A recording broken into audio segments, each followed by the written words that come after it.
फटाफट फटाफट सारे के सारे लोग ऑडियो वीडियो चेक दे दीजिए और बता दीजिए कि क्या आपको मेरा ऑडियो और क्या आपको मेरा वीडियो सब कुछ एकदम परफेक्ट है, सब कुछ एकदम बढ़िया है।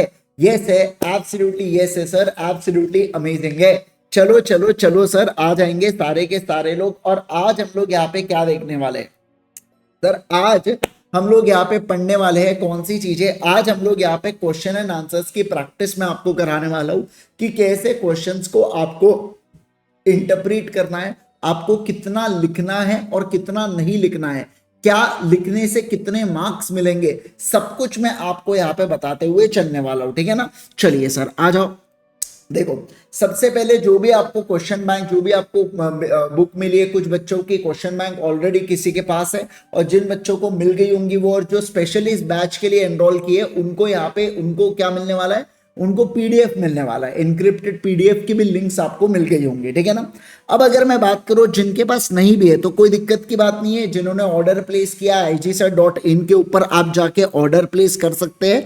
जिन्होंने ऑर्डर प्लेस किया और किताब आने की है तो आप स्क्रीन पे देख सकते हैं, मैं क्वेश्चन आपको बताऊंगा, आप क्वेश्चन को आराम से पहले रीड करना एंड देन फिर उसके बाद अपन लोग इसको सॉल्व करने वाले हैं। ठीक है ना? चलिए सर, अभी सारे लोग ध्यान दीजिएगा, अभी मैं जो आपको बता रहा हूं प्लीज फोकस करना। ठीक है ना? देखो, आज मैं आपको काफी इंपॉर्टेंट चीज बता रहा हूं। पहला सेशन बहुत ज्यादा इंपॉर्टेंट होता है और इसके आधार पर ही अपन लोग आगे की चीजों को प्रोसीड कर सकते हैं।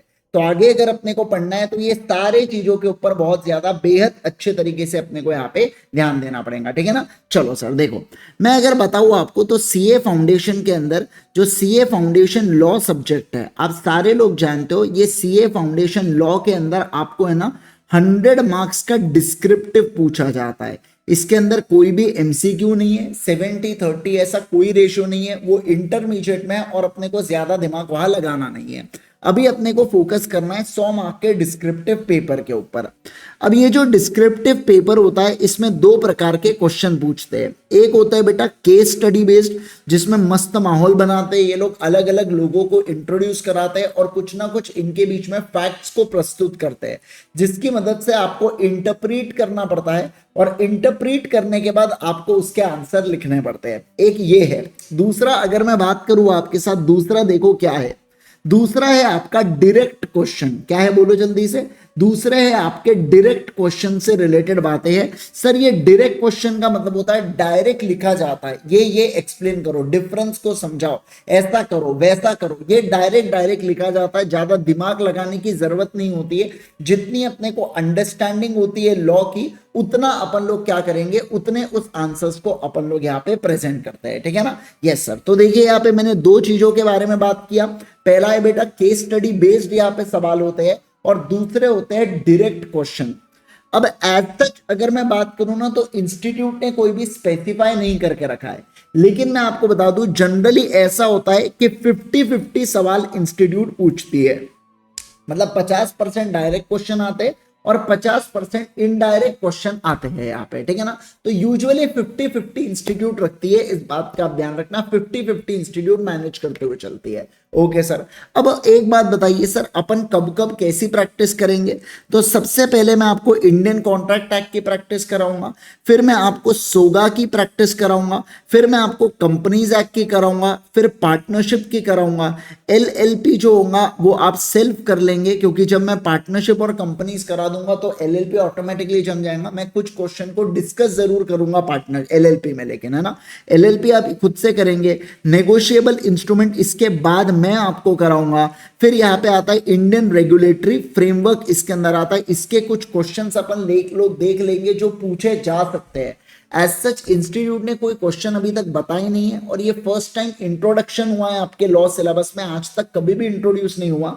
तो मुझे लगता है इसके ऊपर डायरेक्ट क्वेश्चन ही इंस्टीट्यूट पूछेंगी, इनडायरेक्ट का स्कोप उसके अंदर नहीं है ज्यादा, है ना? तो इनडायरेक्ट का स्कोप उसके अंदर ज्यादा नहीं आता है। तो इस तरीके से कुछ लगभग अपन करने वाले हैं। तो LLP और IRF एकदम लास्ट का पोर्शन रहेगा अपना, मेन रहेगा इंडियन कॉन्ट्रैक्ट एक्ट, क्योंकि लगभग 30 नंबर के लिए एग्जाम में पूछेंगे।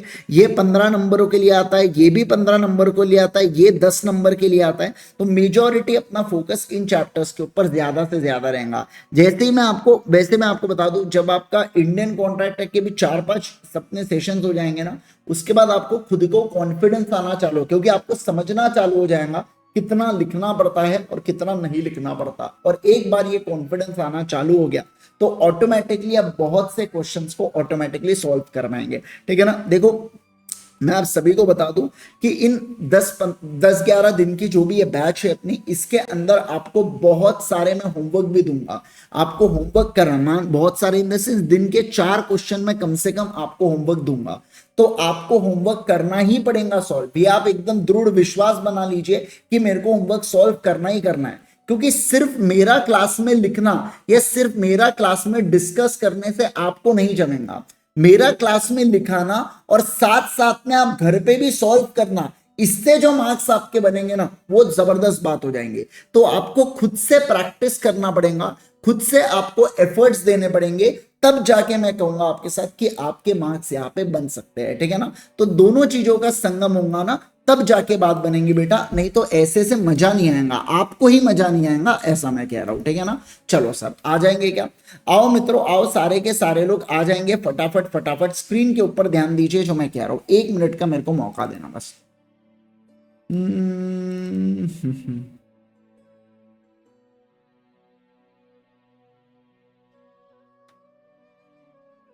चलो आओ यहाँ पे ध्यान दीजिएगा, आ जाएंगे।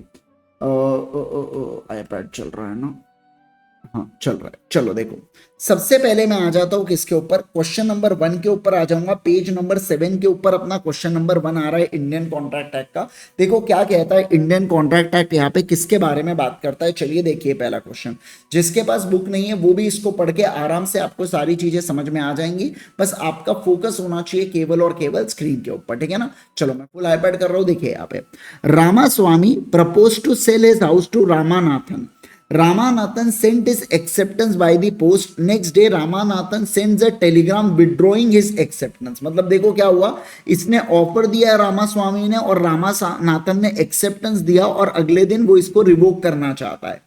अब देखो, examine the validity of acceptance according with the Indian contract act in the light of the following. तो ये फॉलोइंग केस के अंदर आपको यहाँ पे एग्जामाइन करना है। देखो क्या, the telegram of revocation of acceptance was received by Ramaswamy before letter of acceptance and the telegram of revocation and the letter of acceptance both reach together करके। अब अगर आप ये सवाल देखेंगे बेटा, तो इस सवाल के अंदर है ना दोनों चीजों के बारे में यहाँ पे बात बोली गई है। मतलब ये बात कर रहा है कम्युनिकेशन ऑफ एक्सेप्टेंस से रिलेटेड भी, और ये दूसरा बात करता है एक्सेप्टेंस की कब तक आप रिवोक कर सकते हो एक्सेप्टेंस को, उसके बारे में भी यह बात करता है। तो ये दोनों चीजों को, अब यहाँ पे आप कम्युनिकेशन ऑफ ऑफर लिख के कोई फायदा है क्या, रिवोकेशन ऑफ ऑफर लिख के कोई फायदा है क्या, कोई फायदा नहीं है। तो जो सवाल के अंदर क्या पूछा गया है, सबसे पहले ये देखो कि सवाल किसके बारे में बात करता है। सर सवाल को देख के लग रहा है ये communication of acceptance and revocation of acceptance के बारे में बात करता है। तो जो पूछा है उसी का जवाब आप उसके अंदर देंगे। अननेसेसरी कुछ भी प्रॉब्लम डालेंगे क्या? नहीं सर, अननेसेसरी कुछ भी प्रॉब्लम नहीं डालने का। आप समझ रहे क्या? बीकॉम का पेपर नहीं है बेटा कि जो मन में आया वो आंसर लिखने का। यहाँ पे ऐसा नहीं होता। आप जो पूछा है केवल और केवल उतना लिखेंगे, उससे ज्यादा लिखने की आपको जरूरत है क्या? नहीं सर, उससे ज्यादा लिखने की आपको जरूरत नहीं है। चलिए सर आंसर लिखना अपन लोग यहाँ पे चालू करेंगे ना? हाँ सर आंसर लिखना चालू करेंगे। ठीक है ना। प्लीज फोकस कीजिएगा स्क्रीन के ऊपर, अच्छे से ध्यान दीजिएगा। देखो यहाँ पे आंसर नंबर 1 मैं यहाँ पे लिखने जा रहा हूं। ठीक है ना। चलो अब अगर हम लोग यहाँ पे बात करें तो कैसे अपने को लिखना है, यहाँ पे सारे लोग देखिए। सबसे पहले क्या आता है, देखिए यहाँ पे सबसे पहली चीज अगर कोई आ रही है ना, वो क्या है? देखो सबसे पहली चीज आपको लिखना पड़ेगा एक्ट एप्लीकेबल। क्या लिखेंगे आप, बोलो जल्दी से। एक्ट एप्लीकेबल क्या है वो आपको लिखना पड़ेगा। जैसे देखो आप लिखो यहाँ पे सेक्शन नंबर, यूजुअली अगर आपको याद है कि कौन सा सेक्शन एप्लीकेबल है तो आप वो सेक्शन लिख दो। आपको सेक्शन नहीं याद है तो आपको नहीं भी लिखे तो भी चलता है। क्या? बिल्कुल। फिर सिर्फ इंडियन कॉन्ट्रैक्ट एक्ट 1872 लिखना, उतना तो याद होगा ना। तो देखो section number 4 of Indian contract act 1872। मैं सीए बन चुका हूं, आपको सीए बनना है तो आपको पूरा इंडियन कॉन्ट्रैक्ट एक्ट लिखना पड़ेगा। मैं सिर्फ आईसीए लिखूंगा, अपना काम चल जाएगा, मेरा काम हो जाएगा, बट आपको सीए बनना है तो आपको पूरा लिखना पड़ेगा यहाँ पे। ठीक है ना। चलिए सर उसके बाद देखिए सेकेंड चीज पे आने वाला है आपका प्रोविजन। क्या आने वाला है, बोलो? प्रोविजन आने वाला है। प्रोविजन का मतलब क्या होता है कि लॉ क्या कहता है उसको प्रोविजन बोला जाता है। तो तो बेसिकली इस क्वेश्चन में जिसके भी बारे में लॉ कहता है मुझे वो प्रोविजन को बताना पड़ेगा, मुझे समझाना पड़ेगा कि लॉ ये प्रोविजन देता है, और आखिरी में मैं कंक्लूजन दूंगा कि आपने क्या पूछा और प्रोविजन क्या कहता है, उस हिसाब से ये मेरा कंक्लूजन है करके। ठीक है, चलिए सर सबसे पहला आप डालेंगे, देखो communication of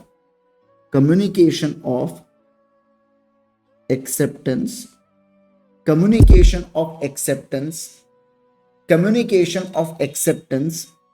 is complete as against proposer when letter is posted to him। बराबर ना? यस। फिर कम्युनिकेशन ऑफ एक्सेप्टेंस यानी कि COA इज, आप अभी लिख देना COA, लेकिन एग्जाम में पूरा लिखना है, ठीक है ना? COA ऐसा आप लिख देना। अभी अपने को अपना फोकस है कि आंसर कैसे लिखना है करके, उसके ऊपर। बाकी आप जब भी प्रैक्टिस करेंगे तो आप पूरा लिखना। COA is complete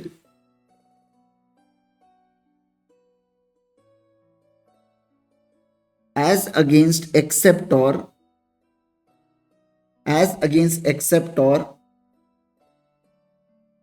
when acceptance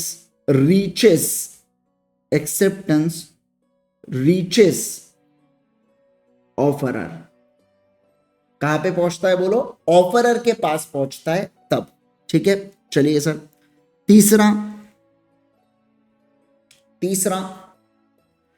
acceptance can be revoked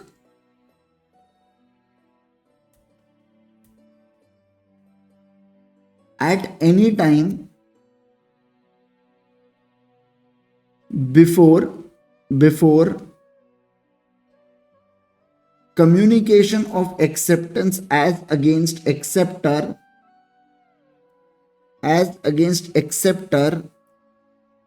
is completed। हमें साथ में लिखना है सर। नहीं मखवाना धर्मेश जी, कैसी बातें कर रहे, आप मुझे ऐसा देखिए हाथ मार के, है ना, कि मैं कैसा लिखता हूं करके। समझे आप बात को? मैं लिखते वक्त कैसा दिखता हूं वैसा आपको लिखना थोड़ी है। एग्जाम तो मेरी है, मैं आपके भी हाथ में जाऊंगा बेटा पेपर देने, आप थोड़ी लिखेंगे। आप आराम से बैठो, कोई प्रॉब्लम नहीं। आप कहो तो कुल्फी वुल्फी भिजवा दूं बेटा, कुछ एसी वेसी लगवा दूं आजू बाजू की, आप आराम से बैठ पाए करके। कैसी बातें कर रहा है, कुछ भी कहता है। बहुत ही हो गया ये तो। आओ चलो, acceptance can be revoked at any time before communication of acceptance as against acceptor is completed।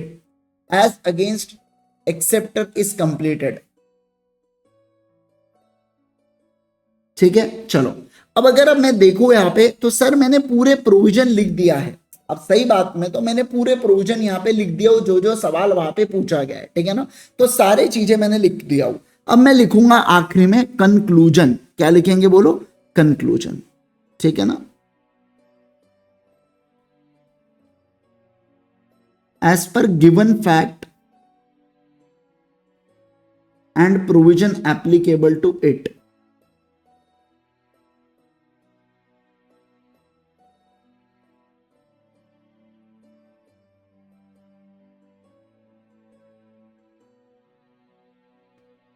We conclude that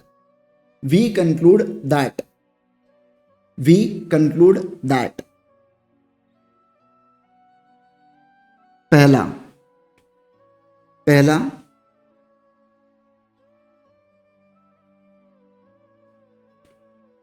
revocation of acceptance is valid। दूसरा क्या क्वेश्चन बोला गया था? दूसरा ये तो बिफोर रीच हुआ। The telegram of revocation and letter accepted, मतलब both reach together. When both letter reaches together,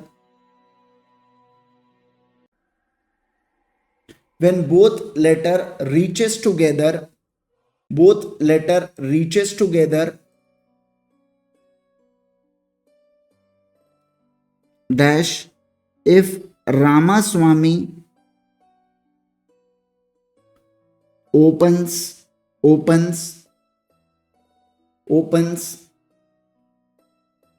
telegram first,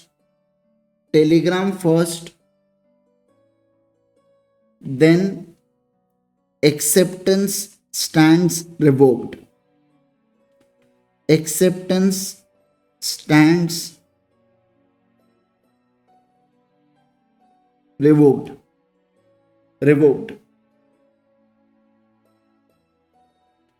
If he opens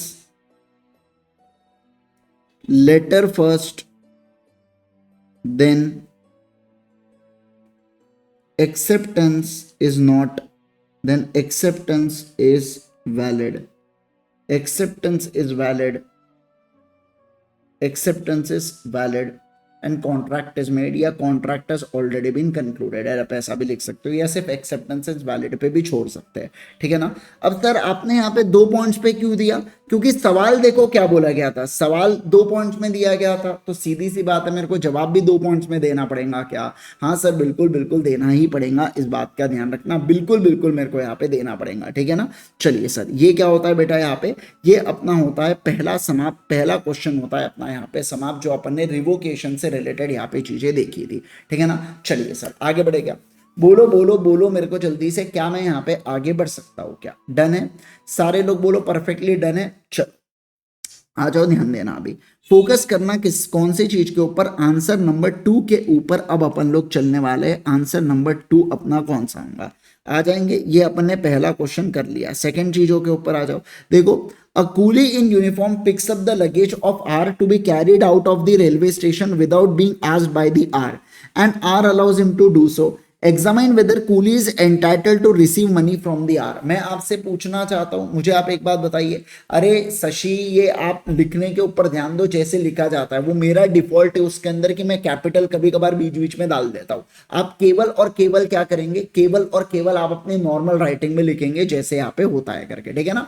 चलिए सर, हाँ आपको ये बिल्कुल मेंशन करना है आंसर के अंदर, आप ऐसे लिखेंगे बाकायदा, एक्ट एप्लीकेबल प्रोविजन कंक्लूजन, आप ऐसा लिखेंगे उसके अंदर, समझ रहे हैं ना, ये बिल्कुल आपको लिखना है, ठीक है ना। चलिए जैसे देखो यहाँ पे कीवर्ड्स कैसे हुए, अगेंस्ट प्रपोजर, पोस्टेड, ये ऐसा कीवर्ड्स हुए बेटा यहाँ पे, रिवोक, एज अगेंस्ट एक्सेप्टर, है ना, ये सब क्या हो जाता है, कीवर्ड्स हो जाते हैं जो आपको लिखना पड़ता है, ऐसा मैं यहाँ पे कह रहा हूँ, ठीक है ना। चलिए सर आ जाओ यहाँ पे, अब मुझे बताइए आंसर नंबर 2 में क्या आने वाला है। सर ये इंप्लाइड कॉन्ट्रैक्ट है, एक्ट एप्लीकेबल में अपन लोग लिखेंगे इंडियन कॉन्ट्रैक्ट एक्ट, और फिर डालेंगे section 9 of Indian contract act, basically अपन लोग इसके अंदर यहाँ पे डालने वाले हैं, ठीक है ना। चलिए सर उसके बाद और क्या डालेंगे, फिर देखो यहाँ पे क्या डालना पड़ता है, फिर आप डालेंगे इंप्लाइड कॉन्ट्रैक्ट के प्रोविजन डालना, क्या डालेंगे कि contract is the most often implication is by law और एक्शन। सेक्शन नंबर 9 बताता है कंटेम्पलेट्स, या कहता है such implied contract when it lays down that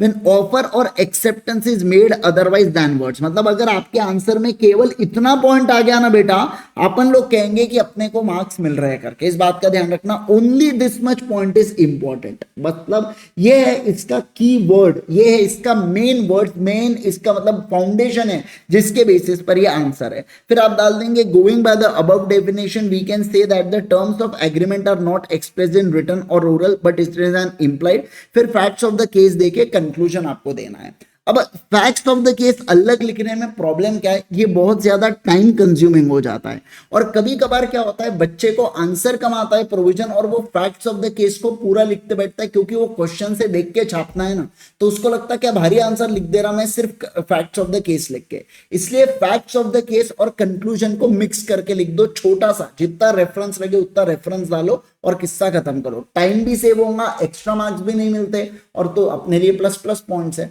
तो ये खास बात का अपने को यहाँ पे ध्यान रखना पड़ता है, क्या बिल्कुल रखना है। सर एग्जाम में कीवर्ड्स को हाईलाइट कर सकते हैं, अगर आपका पेपर कंप्लीट हो गया टाइम में और आपके पास टाइम मिल गया तो ऐसे केस के अंदर फिर हाईलाइट करना, लेकिन वैसे हाईलाइट मत करना, बहुत टाइम कंज्यूमिंग होता है उसको, ठीक है ना। चलिए सर आ जाओ अगले पॉइंट के ऊपर चलेंगे, इसको लिखने को नहीं देखेंगे अपन, छोटा सा चीज है, ऐसे कोई लिखने जैसी चीज नहीं है ये, ठीक है ना। चलिए सर उसके बाद देखो क्या बोला जा रहा है यहाँ पे, point out the reason whether the following agreements are valid या वॉइड के बारे में बात की जा रही है। अब आपको रीजन भी बताना है कि सर ये वैलिड है या वॉइड है, बाकायदा आपको रीजन बताते हुए यहाँ पे चीजों को चलना है, ठीक है सर। देखो, Kamala promises Ramesh to lend 5 lakh in lieu of consideration that Ramesh gets the Kamala's marriage dissolved and he himself marries her। मतलब देखो कमला ने रमेश को क्या बोला, मैं 5 लाख रुपए दूंगा, क्या कि रमेश तू क्या कर, कमला का मैरिज, मेरा मैरिज मेरी शादी टुड़वा और तू मुझसे ही शादी कर ले। अरे भाई साहब,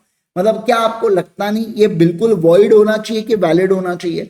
सर बोलो ना जल्दी से मुझे, कि यहाँ पे बोल रहा है कि लेंड कर रहा है 5 लाख रुपए इन ल्यू ऑफ कंसिडरेशन, कि तुम मैरिज को डिसॉल्व करके मुझको मैरी कर, इसे बोला जाता है वॉइड करके। क्या बोला जाता है? देखो सवाल में बोला गया एग्रीमेंट्स वैलिड है कि वॉइड है, तो यहाँ पे आंसर क्या होने वाला है अपना, वॉइड यहाँ पे होने वाला है, ठीक है ना। अभी रुको, मैं आपको आंसर को प्रेजेंट कैसे करना है मैं वो आपको बताऊंगा। अब देखो, Sovan agrees with the Mohan to sell black horse unknown to both the parties that horse was dead. तो ऐसे केस में अगेन ये कॉन्ट्रैक्ट क्या हो जाता है, वॉइड हो जाता है। फिर देखो, Ram sells the goodwill of his shop to Shyam for 4 lakh and promises not to carry on such business forever and anywhere. तो यहाँ पे अगेन ये भी वॉइड होने वाला है। फिर बोला जा रहा है an agreement between Prakash and Girish that a condition that they will not institute legal proceeding against each other without consent. ये भी सर अपने आप में वॉइड होता है। और आखिरी में क्या बोला जा रहा है, और आखिरी में Ramamurthy a citizen of India enters into an agreement with alien friend. अब एलियन एनिमी के साथ कॉन्ट्रैक्ट वॉइड होते हैं, एलियन फ्रेंड है बेटा, तो कॉन्ट्रैक्ट क्या होते हैं यहाँ पे, वैलिड माने जाते हैं, ठीक है ना। अब देखो, अब अगर मैं बात करूं आपके साथ, तो ये तो पक्की बात है कि आंसर यहाँ पे वैलिड या वॉइड रहने वाले हैं, क्योंकि सवाल ही वैसा दे के रखा है इन्होंने, बराबर है ना। तो सबसे पहले आप क्या करो, सबसे पहले आप वैलिड का मतलब क्या होता है और वॉइड का मतलब क्या होता है वो समझा दो। फिर उसके बाद आप यहाँ पे क्या करना, और फिर उसके बाद आप अपने आंसर्स को प्रेजेंट कर दो। अब समझे क्या, नहीं समझे, आओ मैं आपको समझाता हूं। देखो क्या, सबसे पहले देखो आपको क्या करना है, आंसर नंबर 2 ऐसा लिखो, valid contract, contract in which all essential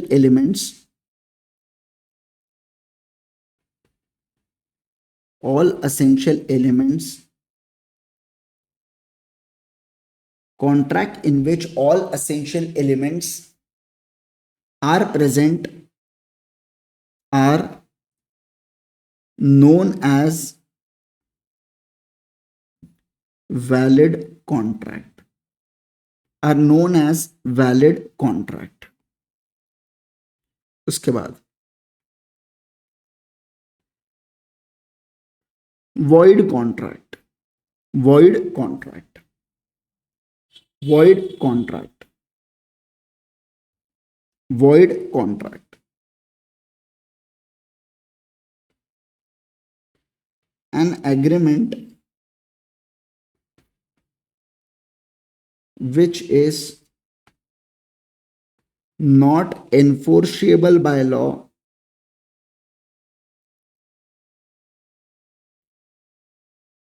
either by conduct of parties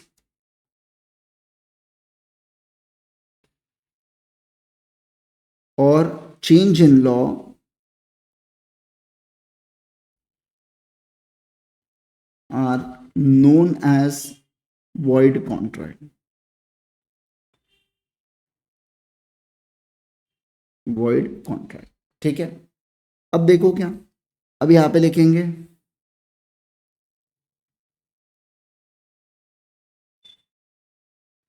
following are answers in given situation. जैसे पहले में अपन क्या लिखेंगे, पहले इसमें हाँ,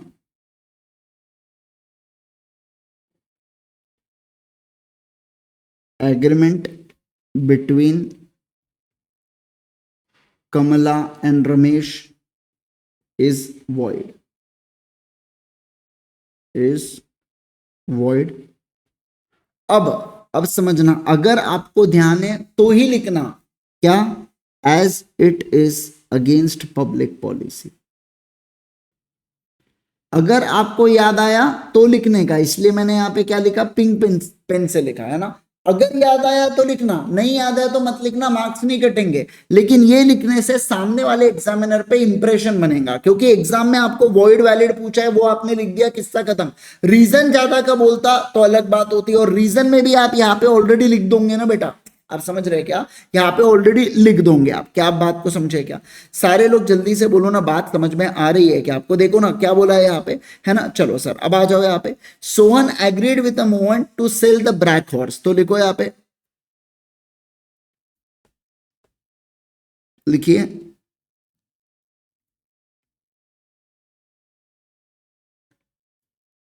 एग्रीमेंट बिटवीन सोहन, जो भी नाम है वहां पे, agreement between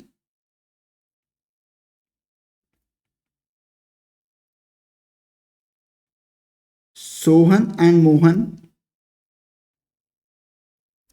is void, is void, is void, is void as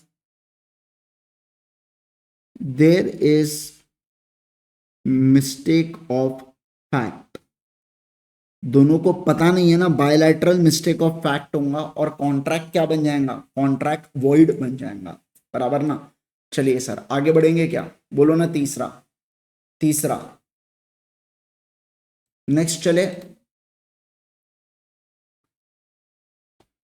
तीसरा पॉइंट क्या है, हाँ, राम सेल्स गुडविल 4 लाख वाला है। चलो लिखो, agreement between Ram and Shyam is void, agreement between Ram and Shyam is void as it is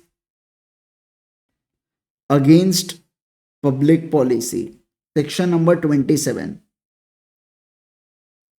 उसके बाद चौथा आप लिखेंगे, agreement between Ram and Shyam is void, ऐसा आपको पूरा लिखना पड़ेगा, Ram and Shyam is void as it is against public policy, बराबर है। चलो सर फोर्थ लिखो, agreement between Prakash and Girish is void, agreement between Prakash and Girish is void as agreement in constraint of legal proceeding is also void, done है बोलो, सारे लोग बोलेंगे done है। और fifth, Ramamurthy, contract between Ramamurthy and his alien friend is valid, आप ऐसा बस इतना ही लिखना है, इज वैलिड करके, ठीक है ना, हाँ, इज वैलिड। बोलो ना हो गया क्या, सारे लोग बोलो ना, हो गया क्या, हो गया क्या, हो गया क्या।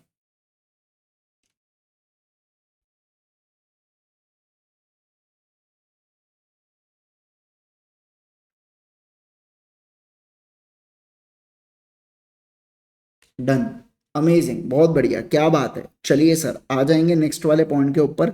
अब मैं क्वेश्चन नंबर 4 के ऊपर चलूंगा यहाँ पे, ठीक है ना। अच्छा क्वेश्चन नंबर 4 मैं आपको होमवर्क दूंगा बेटा, यहाँ पे देख लो, सेम है जो मैंने अभी आपको ऊपर बताया।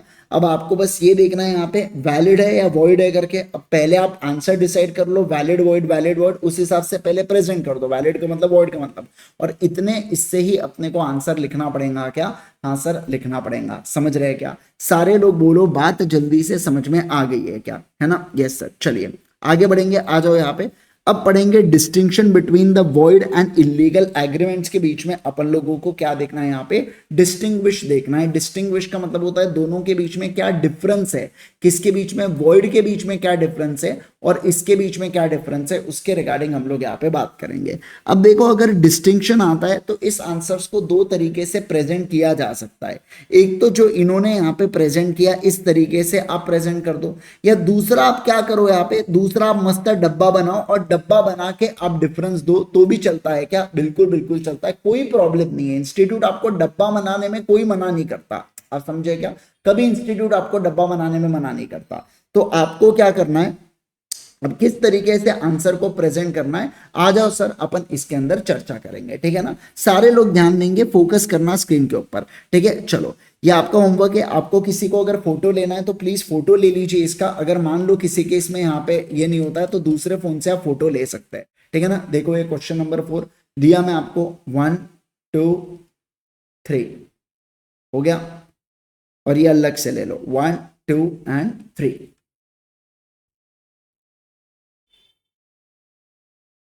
ठीक है।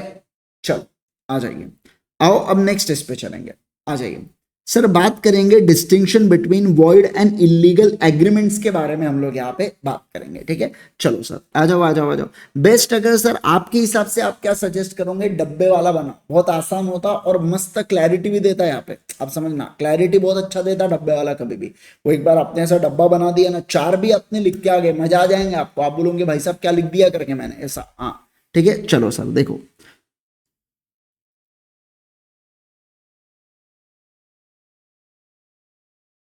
अब मैं आपको एक बात बता दूं, बहुत सारे बच्चे ना देखना ये सेशंस को देखेंगे नहीं, फिर क्या होगा सर, कुछ नहीं, अगले अटेम्प्ट में फिर से आएंगे।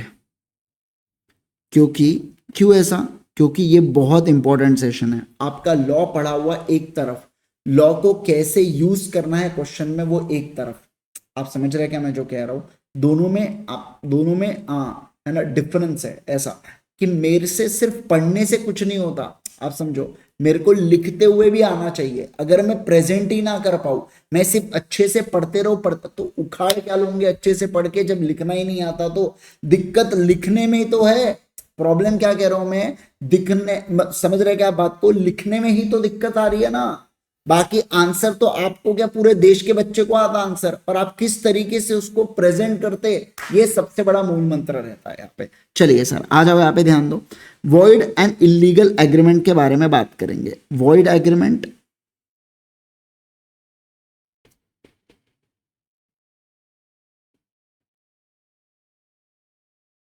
इलीगल एग्रीमेंट, ठीक है। चलो पहला पहला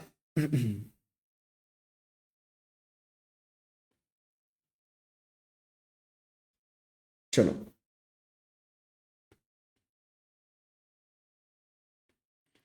agreement is not enforceable under law, under law, agreement is not enforceable under law,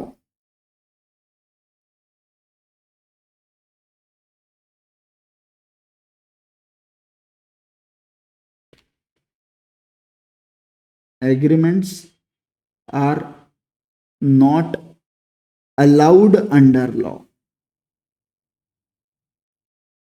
मतलब यहां पे बना ही नहीं सकते, इधर साइड में बना तो सकते हैं प्लस एनफोर्स नहीं कर सकते, ठीक है ना। सेकंड, चलो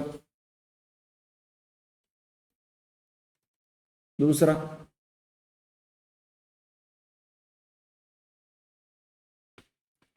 an illegal agreement is always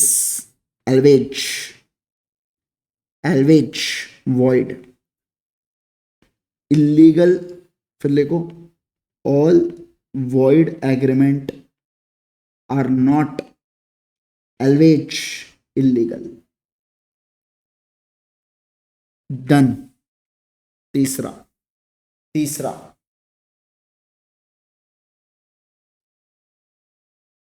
collateral transaction are legal and enforceable, collateral transaction are also illegal, are also illegal, are also illegal. Fourth, no punishment to parties,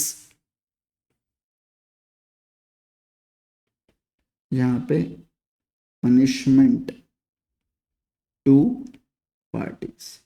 हो गया क्या? हो गया क्या? बहुत सफिशिएंट।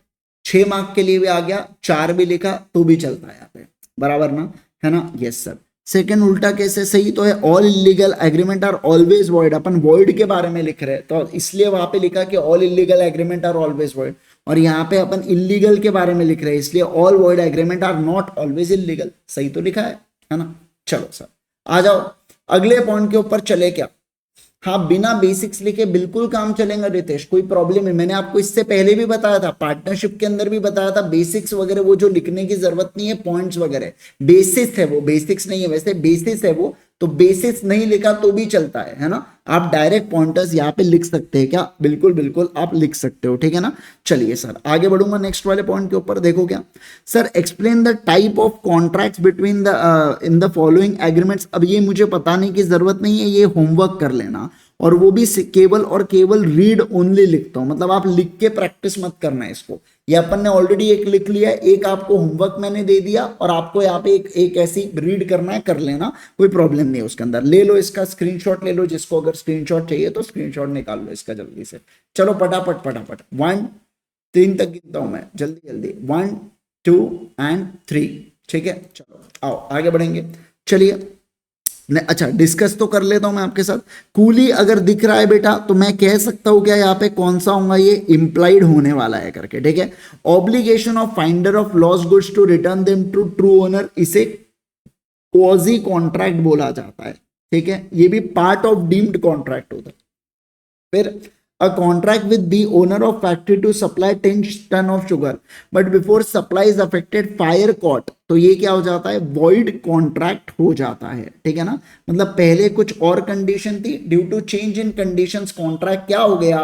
कॉन्ट्रैक्ट यहाँ पे void हो गया। समझ गए क्या? तो उसके बारे में यहाँ पे बात आ जाती है। डन है क्या? सारे लोग बोलेंगे डन है क्या? चलो मैंने आपके साथ लगे डिस्कस ही कर लिया यहाँ पे। आ जाओ उसके बाद अब देखो ऐसे होते हैं डायरेक्ट क्वेश्चंस, जैसे देखो comment on the following statements, ठीक है ना? देखिए क्या, acceptance must be absolute and unqualified. याद करना एक्सेप्टेंस के बारे में जो अपन ने पॉइंटर्स पढ़े हैं, तो एक्सेप्टेंस एब्सोल्यूट एंड अनक्वालिफाइड होना चाहिए, और acceptance must be in prescribe mode होना चाहिए। तो ये डायरेक्ट आपको बोला जा रहा है कि एक स्टेटमेंट है, और इस स्टेटमेंट के ऊपर आप बताओ कि ये स्टेटमेंट क्या कहता है। अपन ने जब ये पढ़ा था क्या बोलते हैं, तो वैलिड कंडीशंस ऑफ एक्सेप्टेंस पढ़े थे, या वैलिड कंडीशंस अपन ने जो पढ़े थे उसके अंदर ये पॉइंटर्स आए थे। अब अपने को क्या करना है, अब अपने को केवल और केवल यहाँ पे उस आंसर को लिख के बताना है कि क्या है, इसका मतलब क्या है, आपको ये बताना है। आप ऐसा समझ लो व्हाट इज मीनिंग, मतलब ये आपको यहाँ पे स्टेट करना है, ठीक है ना? चलिए सर आ जाओ फटाफट। अब देखो इन्होंने यहाँ पे एग्जाम्पल दिए, ये इंस्टीट्यूट का आंसर है बेटा जो उन्होंने सजेस्टेड में डाला। मैं आपको बता दूं, आपको बिल्कुल भी एग्जाम्पल देने की जरूरत नहीं है, एकदम सिंपल बात मैं आपको बता देता हूं, फालतू का टाइम पास करने का नहीं। ये क्या होता है मैं आपको बता रहा हूं, सुनो। इंस्टीट्यूट का जो examination board of study examination department है ना, ये अलग है, और इंस्टीट्यूट का बोर्ड ऑफ स्टडीज अलग है। एग्जामिनेशन कंडक्ट करता है एग्जाम डिपार्टमेंट, और जो बोर्ड ऑफ स्टडीज है ना बेटा, ये सजेस्टेड लॉन्च करता है, ठीक है ना? ये सजेस्टेड लॉन्च करता है, इनका आपस में कोई तालमेल नहीं है। और मैं आपको बता दूं कि एग्जाम्पल लिखने में कोई, हाँ अनलेस क्वेश्चन में नहीं लिखा गया explain with the help of example, और फिर भी आप बोल रहे मैं नहीं लिखता, आईजी सर ने बोला, ऐसा नहीं चलता। वहां एग्जाम्पल आपको देना पड़ेगा, लेकिन अगर कुछ बोला नहीं तो एग्जाम्पल लिखने का नहीं, ठीक है ना? चलिए सर आ जाओ यहाँ पे, देखो आ जाइए, लिख के प्रैक्टिस करेंगे इस चीज को। चलो जल्दी से आंसर नंबर 7, आंसर नंबर 7 आओ फटाफट फटाफट लिखेंगे थोड़ा सा।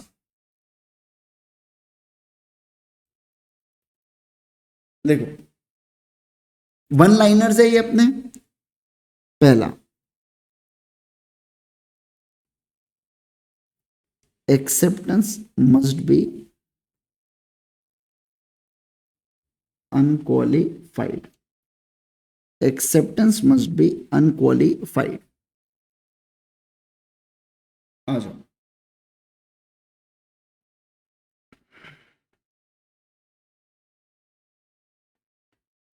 As per section 7 of Indian Contract Act, as per section 7 of Indian Contract Act 1872, acceptance is valid. Acceptance is valid only when it is absolute and unqualified, that is accepted without any changes. Without any changes. इसका यही मतलब होता है जैसा offer दिया गया है आपने उसी तरीके से एक्सेप्ट करना चाहिए, है ना. चलो उसके बाद if offer prescribes manner of acceptance,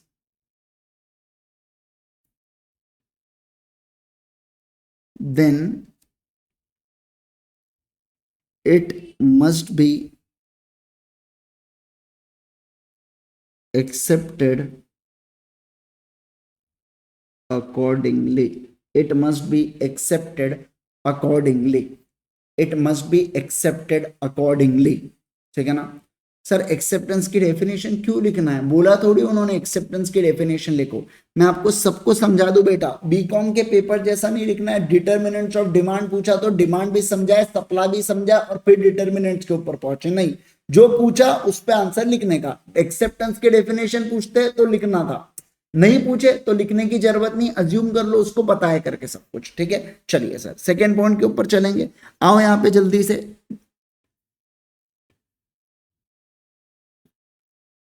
चलो आओ सेकंड चीज. हाँ करते, मेरे को पता है आप लोग बीकॉम में करते वैसा कुछ भी लिखते हैं नाम शनाब, जो मन में है वो डालते वहां पे, है ना. चलो अब लिखो यहाँ पे, acceptance must be in prescribe mode.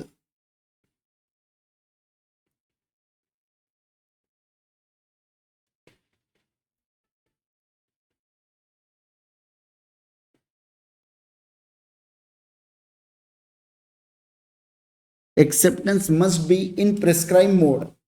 In prescribed mode.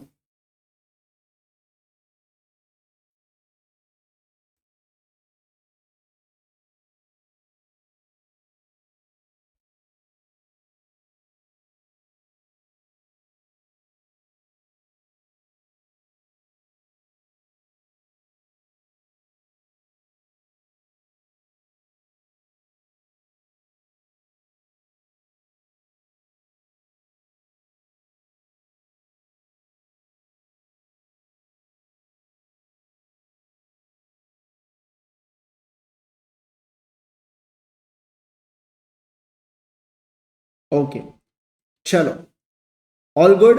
आ जाओ सारे लोग. ठीक है आ जाओ, जाओ मत करो बेटा स्पैम. क्या आप लिखना चालू करूँ ना तो फिर आपका स्पैम एक तरफ रह जाए ना फिर. चलो आ जाओ. Acceptance in prescribe mode. देखो यहाँ पे पहला ये a point, if offer prescribes mode of acceptance, then it must be accepted accordingly. B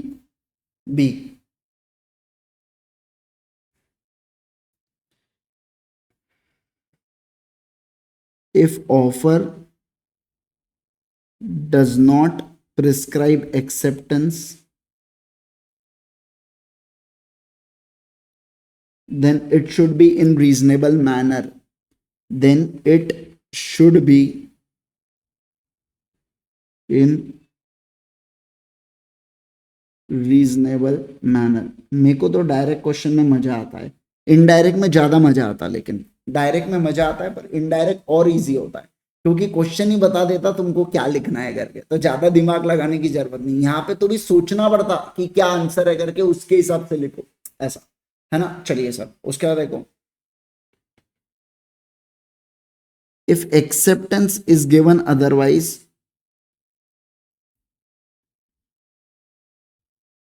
then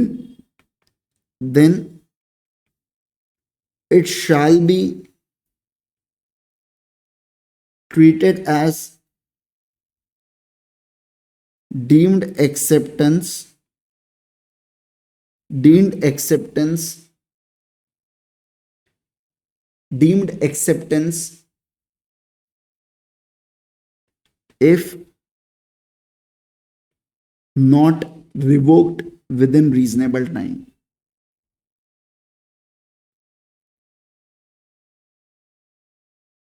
चलो फिनिश, यस सर, खत्म हो गया।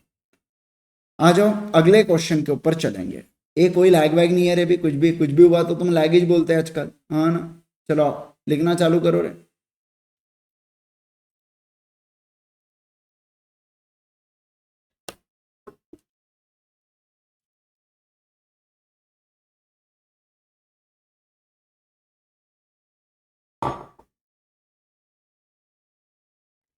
आओ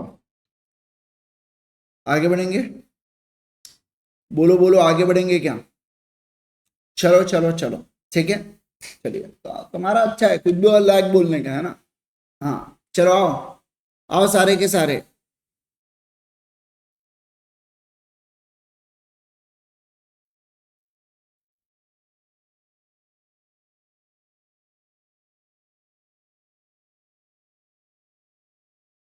चले आओ आओ आओ मित्रों, आ जाएंगे फटाफट फटाफट सारे लोग, अच्छे से ध्यान दीजिए। 1 मिनट रुकते क्या, फिर थोड़ा सा 2 मिनट। हाँ मतलब मैं एक नेटवर्क चेंज कर लेता हूँ, फिर उसके बाद आता हूँ, है ना। अगर आपको सब में लैग की दिक्कत आ रही है तो 1 मिनट रुको फिर।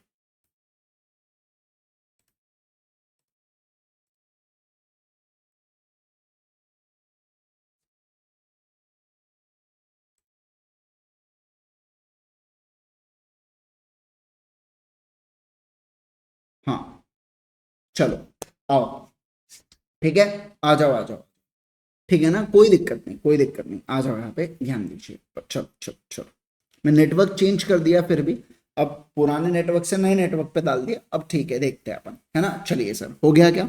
बोलो बोलो बोलो, डन है क्या? Yes sir. चलो देखो यहाँ पे, अब आ जाएंगे अगले वाले क्वेश्चन के ऊपर। डायरेक्ट क्वेश्चन है, define offer and explain the essentials of valid offer. How how an offer is different from invitation to offer. ऐसे यहाँ पे टोटल 3 बार के इस पे आ रहा है, ठीक है ना। 3 बार यहाँ पे चीजें आ रही है, किस किस में आ रही है, बोलो जल्दी से। 3 बार ये 3 क्वेश्चन यहाँ पे पूछा गया है। तो देखो, सबसे पहले अपन ऑफर को समझाएंगे, ऑफर की डेफिनेशन लिखेंगे। When one person signifies another his willingness to do और abstain from doing anything with a view to obtain the assent, with a view to obtain the assent of that other to such act या absistence, उसको proposal बोला जाता है। तो ये आपको लिखना पड़ेगा उसके अंतर्गत। फिर आप ये डालोगे, following are the important essential points, और उसके बाद में कैसे ऑफर, इन्विटेशन टू ऑफर और ऑफर के बीच में डिफरेंस है। ऐसे तीनों चीजों को इन्होंने क्या किया है, तीनों चीजों को यहाँ पे इन्होंने आंसर को प्रेजेंट किया है, ठीक है ना। चलिए सर, लिखेंगे क्या इसके आंसर को? बोलो जल्दी से, आंसर को लिखना है क्या? फटाफट बोलो जल्दी से। चलो आंसर को लिखेंगे इसके, ठीक है ना। चलो आओ, कुछ पार्ट को लिखेंगे, कुछ पार्ट को नहीं लिखेंगे, ठीक है। आओ कैसे समझाता हूं मैं आपको। आंसर नंबर 8 लिखो सबसे पहले, आंसर नंबर 8, आंसर नंबर 8। आओ, ये काहे का रे लैग? कोई लैग वैग नहीं है, कौन सा लैग है? अभी तो मेरे को कुछ भी नहीं दिख रहा मेरे स्क्रीन से। लैग आता है तो थोड़ा सा स्क्रीन फ्लक्चुएट होती है मेरी।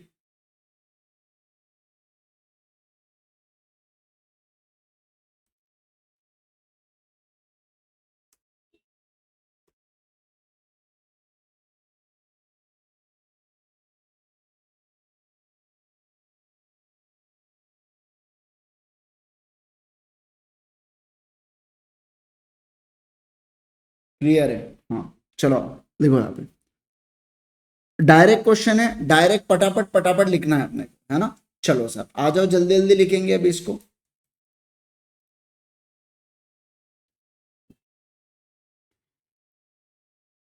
सेक्शन 2A, पहला section 2A, when one person signifies another his willingness to do or abstain from doing or abstain from doing abstain from doing anything with a view to obtain proposal with a view to obtain proposal, then such act or absistence is known as, ओ हो क्या बात है, offer. क्या बोला जाता है, बोलो? इसे ऑफर बोला जाता है, ठीक है ना। देखो इस तरीके, अब आप बोलोगे sir definition word to word लिखना पड़ेगा, समझो आप बात को, डेफिनेशन आपको लिखना पड़ेगा बेटा। मैं बताऊं क्या, आप ये नहीं कर सकते उसके अंदर कि अपने मन से डाल देने का क्या। वंश ने बहुत अच्छा किया, section number 2A of Indian contract act 1872, very good Yansh, बिल्कुल आपने ऐसा लिखना चाहिए। मैं देख रहा था कौन यहाँ पे बता सकता है कौन नहीं बता सकता है। वंश एक्ट एप्लीकेबल, वो ऐसा लिखने की जरूरत नहीं है, क्योंकि क्वेश्चन देखो क्या कहता है। अगर आप क्वेश्चन को देखोगे तो क्वेश्चन ने बहुत अनोखी बातें की है। क्वेश्चन ने बोला है हमको तो ऑफर भी समझा, हमको तो असेंशियल भी समझा, और कैसे वो अलग है वो भी समझा। तो डायरेक्ट क्वेश्चन आ गया और ऐसे तीन तीन चीजें देके रखी ना, तो वहां पे वो लंबी चौड़ी प्रक्रिया मत करो। फिर असेंशियल्स ऑफ ऑफर की, इसकी उसकी, ये सब की फिर करने की जरूरत वहां पे नहीं आती है, ठीक है ना। चलिए सर आओ यहाँ पे, अब लिखो following are essentials of offer, following are essentials of offer.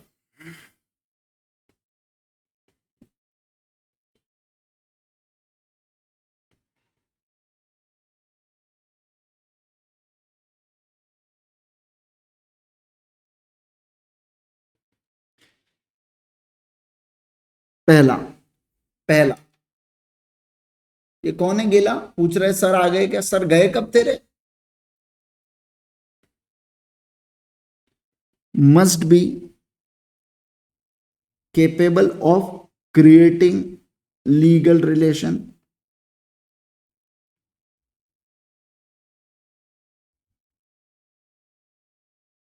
अरे यार आज थोड़ा सा सर्वर के ऊपर पहला क्लास है ना कुछ नए बच्चों का।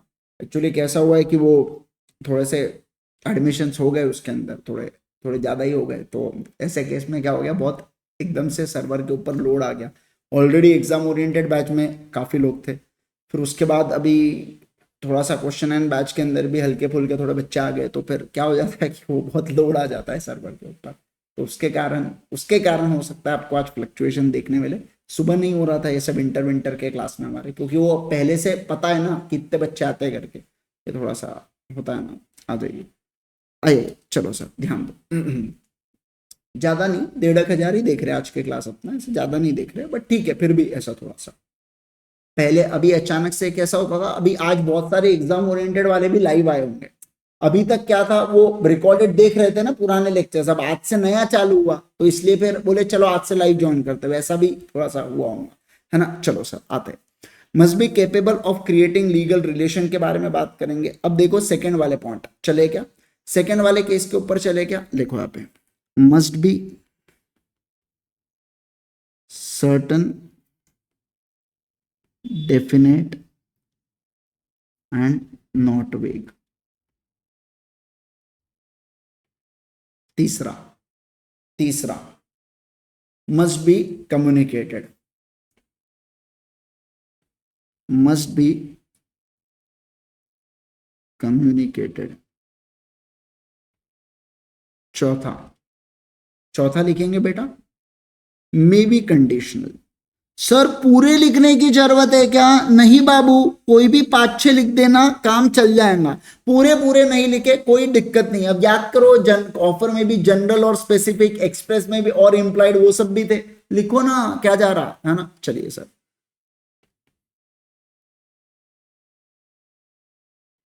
एक्सप्रेस्ड और इम्प्लाइड नहीं। एक्चुअली क्या हुआ, बहुत सारे बच्चों का एग्जाम ओरिएंटेड वालों से मैसेज आया कि सर हमारा रिकॉर्डेड प्लीज लाइव कर दो नाक से। मैं कहा ये स्विच पॉसिबल नहीं है, नहीं तो आज तो भाई साहब आज तो मजा ही आ जाता। चलो फिर लिखो, फिर लिखिए मे बी एक्सप्रेस्ड और implied.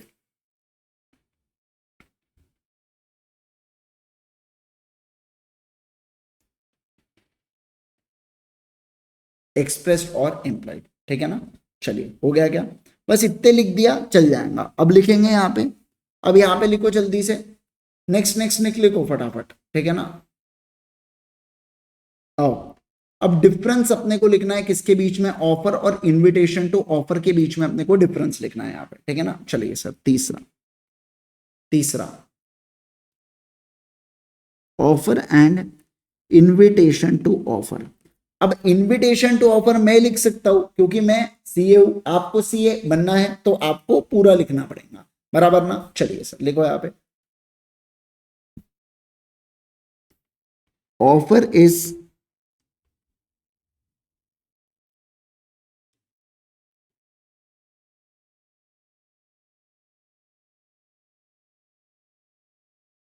Is final expression of willingness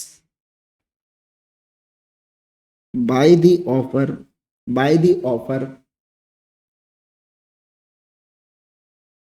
or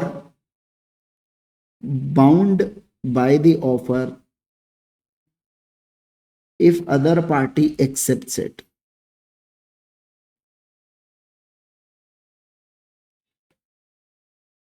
other party accepts it. चले क्या, जनरल और स्पेसिफिक मैंने सेम लिख दिया क्या? ओ माय गॉड, जनरल और स्पेसिफिक लिख देना इसको। ओ माय गॉड, क्या बोल रहे हैं आप? क्या क्या अलग लिखा रहे? मैंने सब तो सही लिखा, कुछ भी बातें करते, देखो लिखा तो है सब कुछ, है ना। चलिए सर आ जाओ, दूसरा इनविटेशन टू ऑफर। अब लिखो यहाँ पे invitation to offer, invitation to offer is invitation to offer is when invitation to offer is when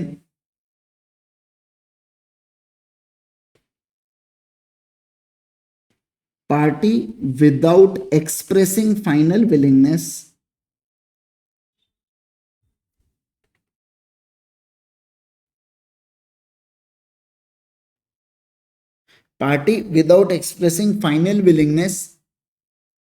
proposes certain term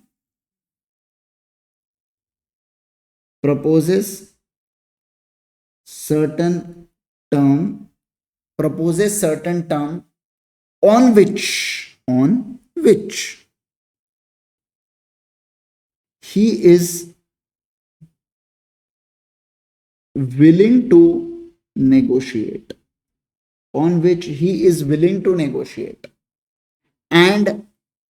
and requires other party and requires other party and requires other party and requires other party to make offer अच्छा मैं आपको बता दूं, ये मेरे अंदर की default setting में गड़बड़ है बेटा। मैं ऐसा एन कैपिटल लिख देता, ई कैपिटल लिख देता। आप नॉर्मल जैसा लिखते ना वैसा ही लिखना। वो मेरे अंदर कुछ तो भी डिफॉल्ट सेटिंग में गड़बड़ है, समझ रहे क्या? अभी मतलब पहले से है ऐसा, पता नहीं कैसे आ गई वो डिफॉल्ट सेटिंग में गड़बड़, बट ऐसा है। बाकी यूजुअली जैसा लिखते वैसा ही लिखना आप, है ना। ऐसा नहीं है कि आईसीआई ऐसा चाहती है इसलिए ऐसा लिखना पड़ता करके, ऐसा आपको नहीं लिखना है, ठीक है ना। चलो ओके, चलिए सर नेक्स्ट लिखो यहाँ पे। अब देखो क्या, A sends an offer to B to sell his car for 1,40,000 with the condition that B does not reply within a week, A shall treat the offer as accepted. Is A correct in the preposition?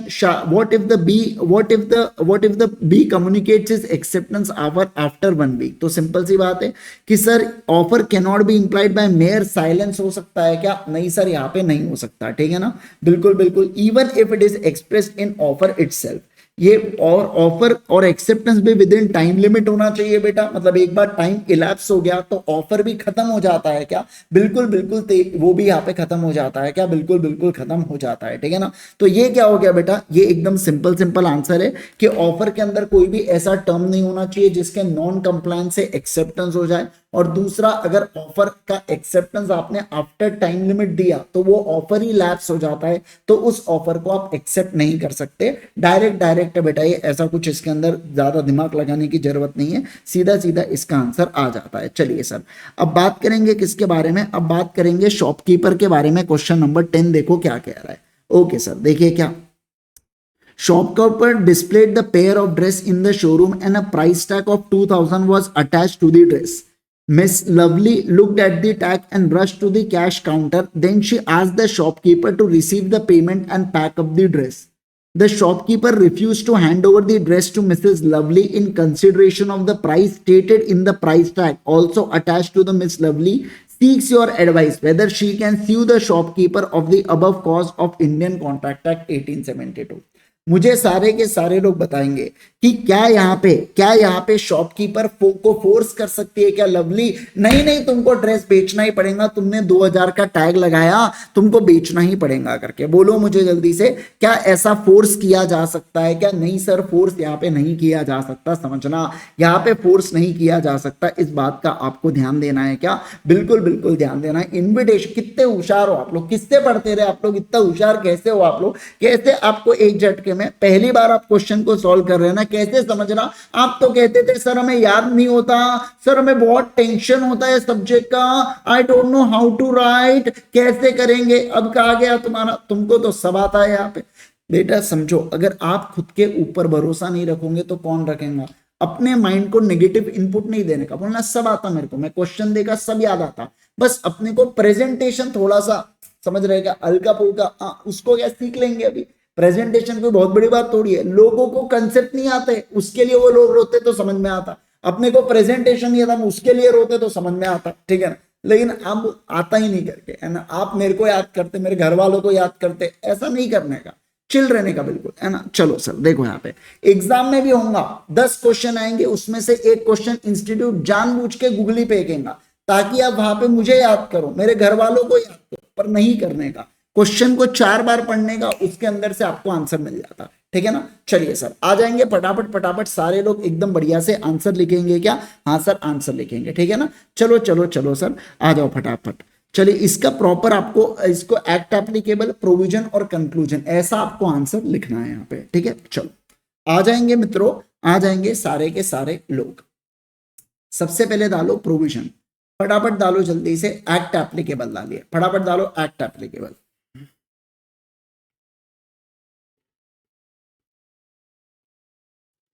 कभी भी answer number ऐसा centre में लिखने का, क्यों? क्योंकि क्या होता है, इंस्टीट्यूट का जो पेज है ना बेटा, बहुत ही जबरदस्त रहता वो, है ना। तो उसमें क्या होता है, अपन ऐसा पेज टर्न करते हैं ना, तो अगर कोने में लिखा तो हो सकता है वो दब जाए, और इंस्टीट्यूट एग्जामिनर को ध्यान नहीं आया कि उसके अंदर आपने क्वेश्चन को छुपा के रखा है, तो कैसे होगा बताओ मेरे को? आपको मार्क्स कैसे देंगे? नहीं देंगे, है ना। तो अपने को क्या रहना है, बच के रहना रे बाबा, बच के रहना रे, इसलिए सेंटर पे लिखने का, बच के रहने के लिए सेंटर पे लाने का, ठीक है। आओ act applicable,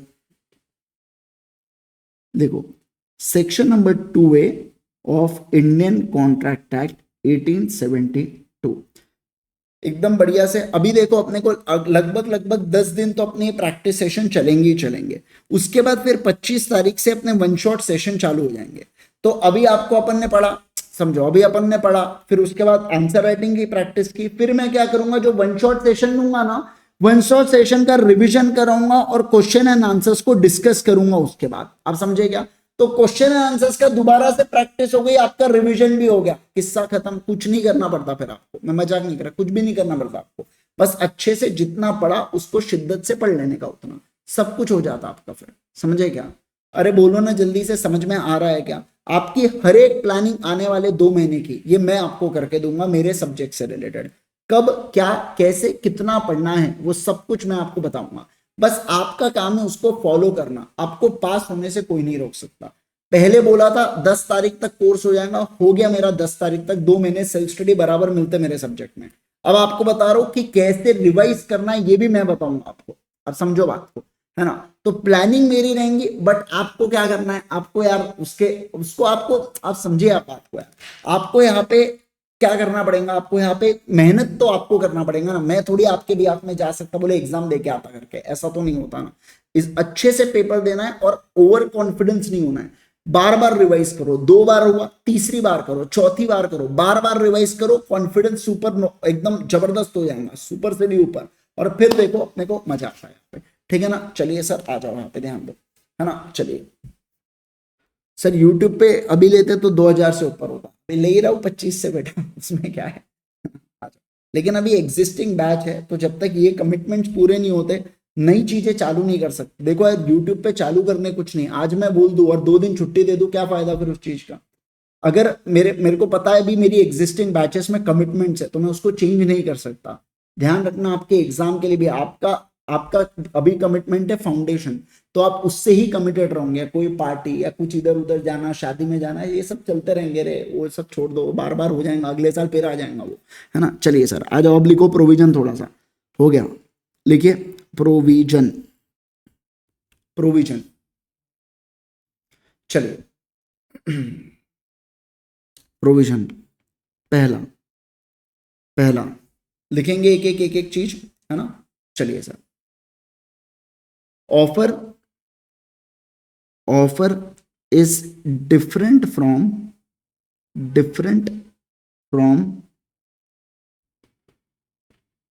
invitation to offer.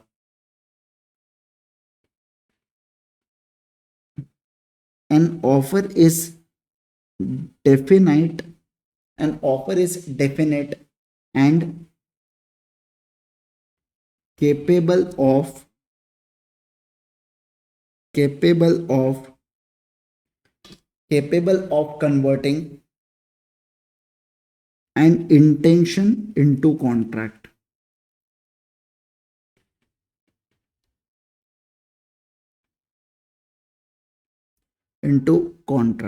Second,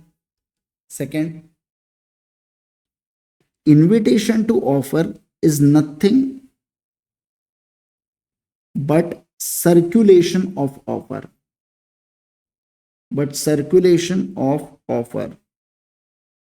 circulation of offer. It induces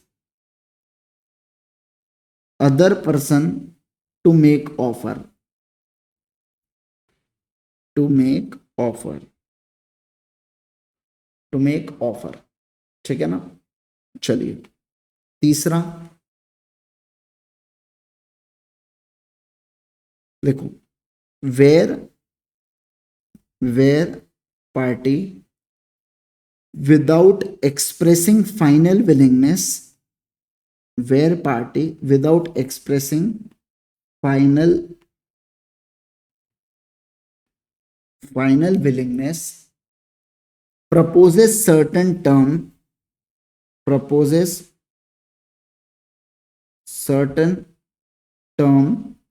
on which he is willing to negotiate, on which he is willing to negotiate,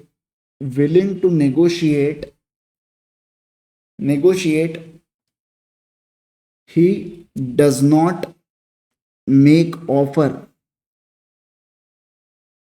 rather invites other party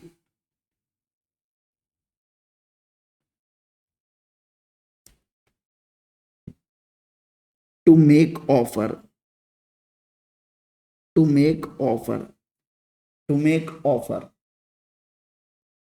done है। Yes.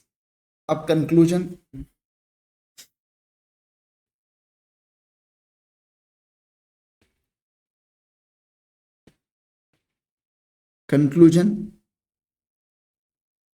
In given case, देखो यहाँ पे कैसे conclusion लिख रहा हूं उसको समझना, ठीक है ना, उसको समझना भी प्लीज, सारे लोग ध्यान देंगे यहाँ पे।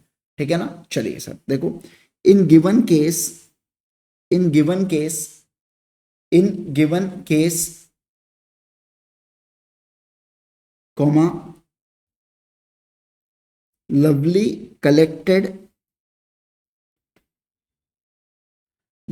collected dress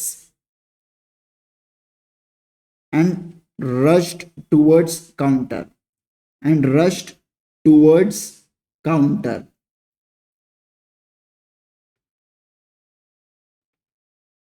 rushed towards counter, where shopkeeper refused to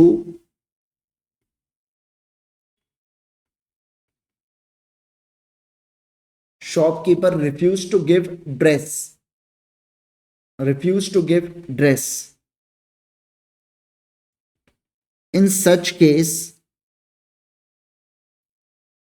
shopkeeper was giving invitation to offer rather than offer, and when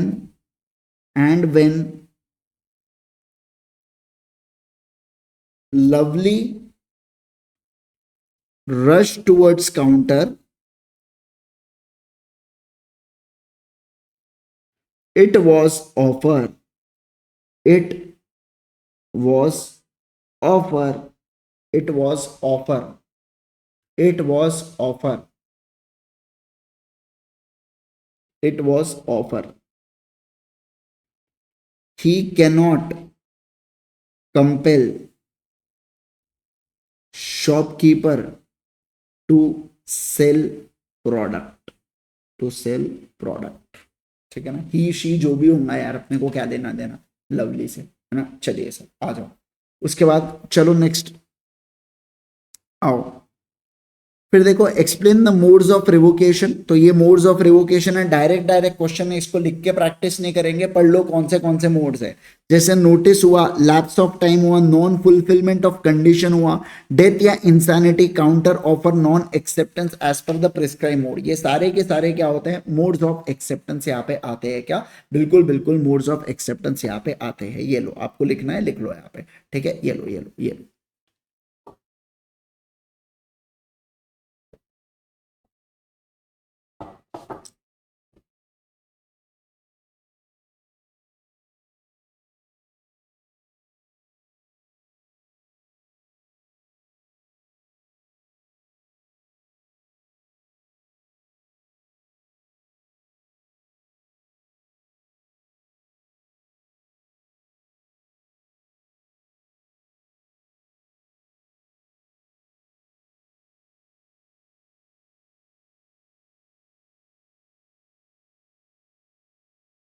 चलो डन।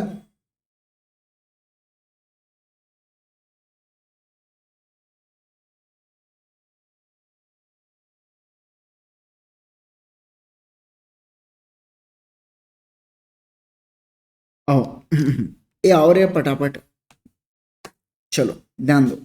क्वेश्चन नंबर 12 के ऊपर चलेंगे। देखो क्या है यहाँ पे, क्वेश्चन नंबर 12 भी बहुत ज्यादा सिंपल, ठीक है ना। चलिए सर बाद में बता दूंगा, मैं आपको भेज दूंगा, ये आपको भेज दूंगा मैं बाद में, जो भी आंसर लिखा हो, ठीक है ना। चलो सर देखो, mister Y is a devotee and wants to donate elephant to the temple as a core part of the ritual worship. He contacted Mr. X who wanted to sell elephant. Mr. contracted with Mr. Y to sell elephant for 20 lakh. Both were unaware that elephant was dead before their agreement. Referring to the provision whether explain whether it is void, avoidable या valid करके। अब ये तो बहुत simple है बेटा, इसके अंदर क्या है बोलो जल्दी से। सर यहाँ पे बोला जाता है ये क्या होता है, वॉइड एग्रीमेंट होता है। बोलो क्या होता है, ये वॉइड एग्रीमेंट होता है, समझे क्या। हाँ सर वॉइड एग्रीमेंट यहाँ पे होता है, ठीक है ना। चलिए सर सारे के सारे लोग आएंगे, आंसर क्या लिखना पड़ेगा, बस 2J के हिसाब से वॉइड डाल दो बेटा। क्या कि when agreement ceases to be enforceable by law becomes void when it ceases to be enforceable.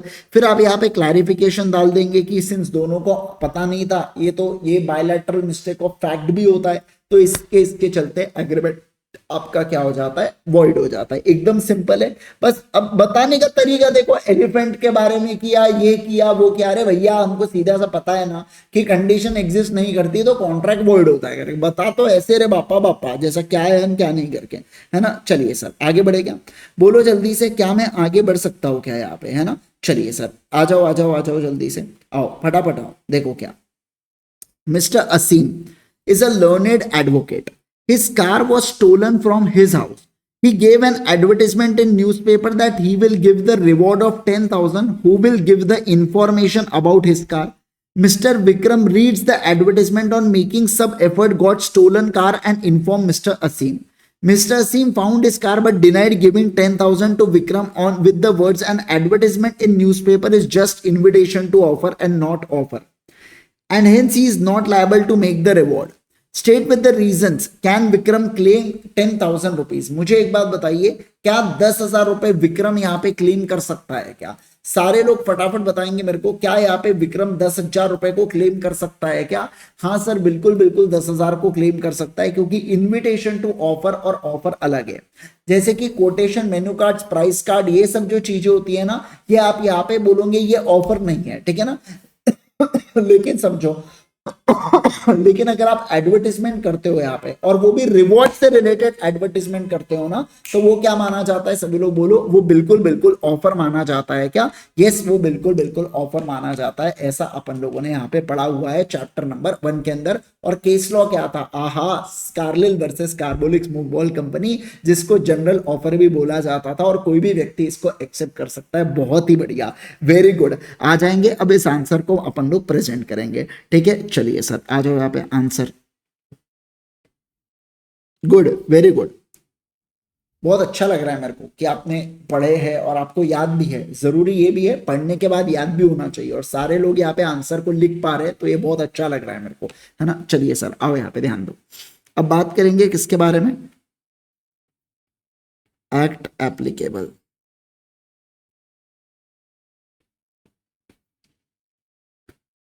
Section कौन सा आ रहा है?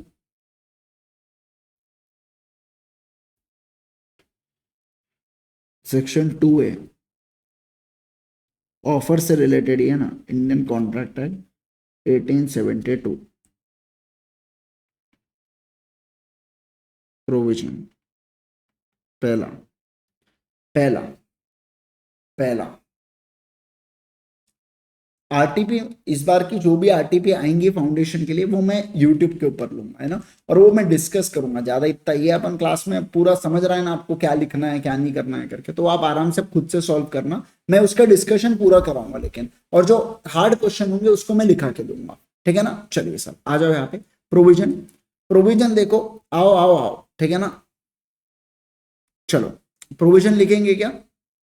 हाँ आरटीपी कहाँ आई है रे, तुम्हारे अटेम्प्ट के लिए थोड़ी आई है, आ गई है क्या? तो चलो करवा दूंगा, लेकिन अभी नहीं करवाऊंगा, रिवीजन के साथ करवाऊंगा। अभी यूट्यूब पे नहीं जा रहा हूँ। एक सेशन लिया तो फिर चालू हो जाते सर अगला सेशन अगला सेशन, है ना। तो फिर वो थोड़ा सा एक बार करवा लेता, फिर उसके बाद यूट्यूब के ऊपर चलेंगे। हाँ चलिए सर, प्रोविजन। हाँ हाँ लिखो यहाँ पे, N offer is different from, an offer. तो आप सॉल्व करके देखिए क्या, अब करके देखना।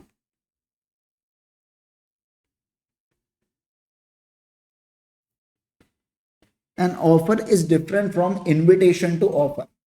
An offer is different from invitation to offer. It is definite. It is definite. It is definite. It is definite where one party accepting offer enters into contract.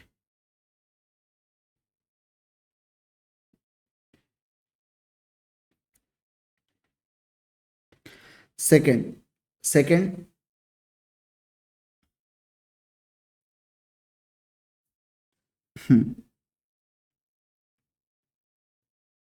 general offer is the one which is given to large, which is given to large number of people, and anyone can accept it by merely following condition.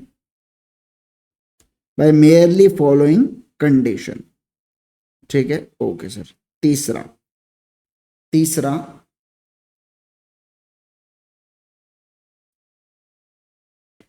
In Carlill versus carbolic smoke ball company,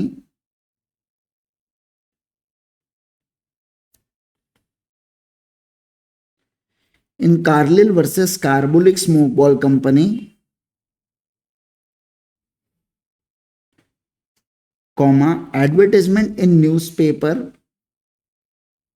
for rewards are offer, and anyone doing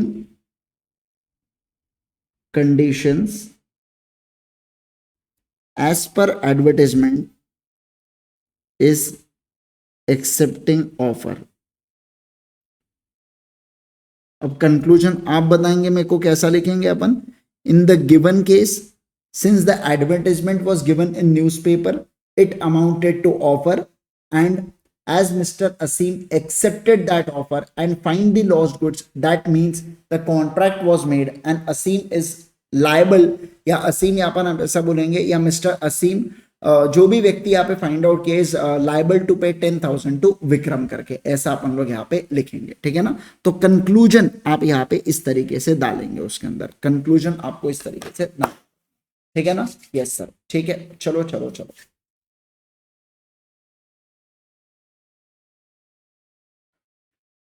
answer booklet में कितने भी page हो, आप वहां पे कितने भी मांग सकते हैं उनसे, 40 पेजेस जनरली आते हैं आंसर बुकलेट में।